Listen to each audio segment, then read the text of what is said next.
The future for a homeless man who died last week was getting brighter before hypothermia set in. His daughter is hoping for change. MTN's Augusta McDonnell says so are those working on homelessness in Missoula. 61-year-old Tim Lloyd secured a housing voucher just a week or so before he died sleeping outside.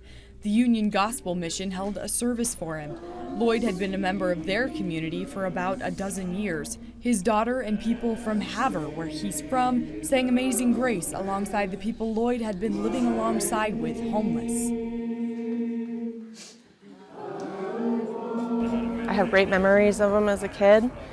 He left when I was probably 10 when my parents got divorced because he had a problem, and I think he wanted to hide it from people, and he disappeared for 20 years. She reconnected with him in Missoula about 8 years ago, where he was no stranger at UGM. She worked for years to secure his housing. Being close is bitter. Being close to that maybe happening is bitter. But there's nothing bitter about reconnecting with him and being with him these last few years. Tim Lloyd's situation represents what about 15% of Missoula's homeless population deals with.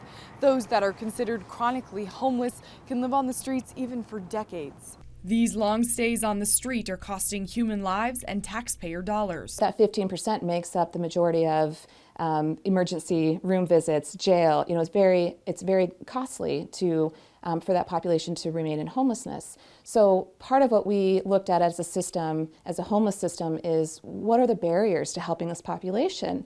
Multiple agencies in Missoula are a part of redesigning and launching a new coordinated entry system. It's been in effect for several months. It's no longer, I am from this agency and I have my caseload behind me that I have to house.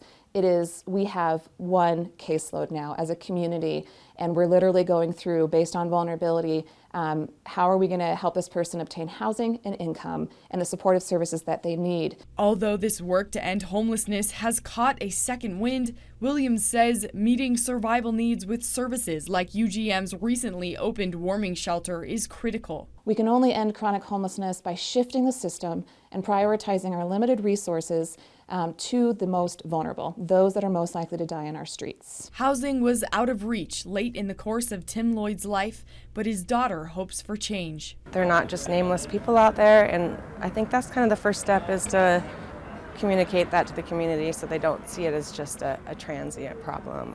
She says even though her father lived on the streets, he mattered, and he had a community of family and friends, old and new, who loved him.